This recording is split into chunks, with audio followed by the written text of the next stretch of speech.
Draco Malfoy gets put into one of those situations where a character who's done a lot of bad things comes into topic, and it's pretty easy enough to create a list of the 5 worst things they've done, especially as Draco has got a lot more than 5. He was the typical school bully with a twist, as instead of bullying out of insecurity like most bullies do, Draco was trying to fulfill the role his father had left vacant after the latter's time in Hogwarts.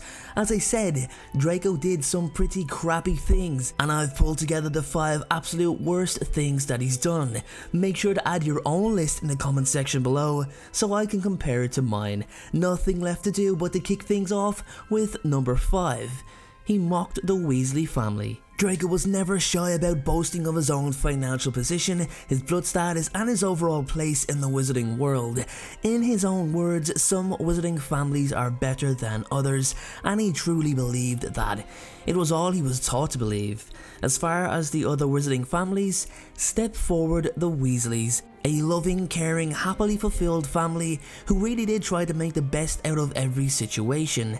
They didn't have an elite status or mountains of gold, but what they did have was love. As cringy as it sounds, it's what made the family so enjoyable to read about and to watch on the big screen.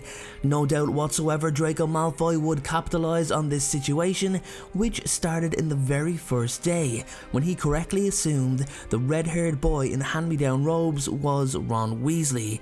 He wouldn't refrain from holding back at any chance he got, and even came up with the insulting, derogatory song "Weasley is Our King" to further try to unsettle Ron during his Quidditch matches.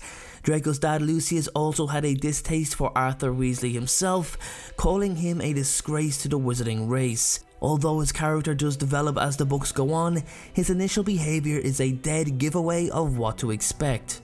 Number 4. Trying to get Hagrid fired and BUCKBEAK executed. Continuing on from what I mentioned about Draco's initial behaviour being a giveaway on the character we were going to get as the books went on, he really took things to another level during a Care of Magical Creatures lesson with newly appointed Professor Rubeus Hagrid. After Harry Potter carefully, correctly and successfully completed his encounter with the Hippogriff BUCKBEAK, which included a mesmerising flight, Draco became jealous and wanted to prove he could do the same by incorrectly approaching BUCKBEAK, which in the Hippogriff's eyes was total disrespect. BUCKBEAK ended up scratching Draco's arm as a result, and you just already know that the latter is going to play on this with so much exaggeration that it merited a place in the Hogwarts history books. What should have been a tough lesson learned for ignoring his teacher's instructions, Lucius Malfoy took things further after Draco's detailed report. He campaigned to have Hagrid fired from his position as professor and to have BUCKBEAK executed for being a serious danger to the students. It was also the perfect opportunity to smear Dumbledore's leadership as headmaster with accusations of not being able to protect the students properly. Some of Draco's finest work from a bullying, self-centered standpoint. Number 3. Almost killing Ron and Katie. It's safe to say that all of you will be aware that Draco was assigned the near impossible task of assassinating the Hogwarts headmaster Albus Dumbledore. It's pretty obvious that Draco wasn't going to just walk up to him in school and hit him with a killing curse, but he knew he had to figure out some way to kill Dumbledore, or as he stated, he would be the one killed instead. Unfortunately for Draco, actually, not that he cared. 2 students were almost killed due to his ill-fated attempts on the headmaster's life. He acquired himself a heavily cursed necklace from Borgin and Burke. I mean, this necklace was so infused with dark magic that it was almost on par with the curse that Voldemort placed on the Gaunt Signet ring, which coincidentally would have taken Dumbledore's life. He then placed the Imperious Curse on Madame Rosmerta, who in turn placed the Imperious Curse on Katie Bell, with the instruction to take the necklace to Dumbledore. Dumbledore picks up the necklace, gets the full whack of the curse, and dies. Job done. Except that's not what happened. Katie accidentally touched a tiny part of the necklace as it wasn't wrapped fully and suffered the effects of the curse, almost killing her, if it wasn't for the swift help she received. Draco then tried to send Dumbledore a bottle of poison mead, knowing that the headmaster enjoyed the drink, but Slughorn had kept the bottle for himself, with the intent to hand it over as a Christmas present, sparing himself the expense on a gift. When Harry took Ron Weasley to Slughorn seeking assistance for an antidote for the love potion he was under, the three were about to have a glass of mead when Ron drank his first and suffered the catastrophic effect of the poison. Only for Harry's quick thinking, Ron would have surely died there on the spot. It's ironic.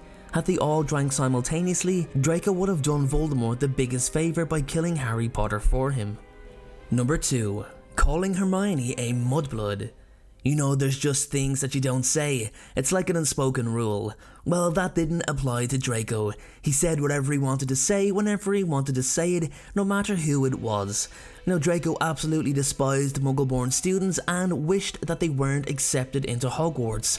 He once mentioned that his father wanted to send him to Durmstrang because they didn't permit dirty magical blood.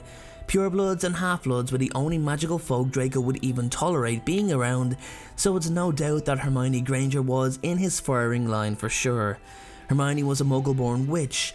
What's worse for her and Draco is the fact she was a very clever, highly intelligent, incredibly skillful witch. Basically, she made Half-Bloods and Purebloods look inferior to her, which was not acceptable by any means, and why would it be? It completely contradicted everything that the Pureblood Society believed in, which is why I actually think they changed it to Muggleborns stole magic. At least then they could justify their actions. Draco delivered the ultimate insult to Hermione after her jibe that he bought his way onto the Slytherin team after his father gifted them all Nimbus 2001s. The insult really hurt Hermione and was a harsh reality of the world she was now a part of. Number 1. Becoming a Death Eater. Was there anything other than becoming a Death Eater that would take the top spot on this list?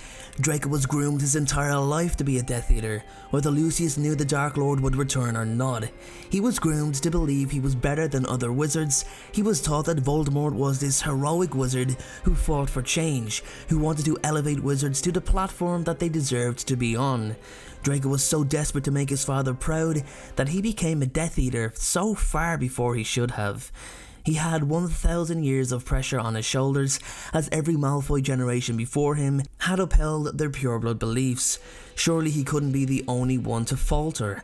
This is a massive part of the reason as to why he accepted the assassination task without fail. Draco also wanted to restore his father's name with Voldemort at the very least, as the latter's failure had seen him be placed in a position of severe unease. To be honest, Draco was just caught up in becoming the person he thought he should be, and he ended up witnessing many atrocities after taking on the role. He was absolutely terrified and it showed. Even in his latter years, Draco likes to forget about his days as a Death Eater, as they were so bleak. With that being said, everyone, that is my 5 worst things that Draco Malfoy has ever done. Thank you so much for watching, and I will see you all in the very next video.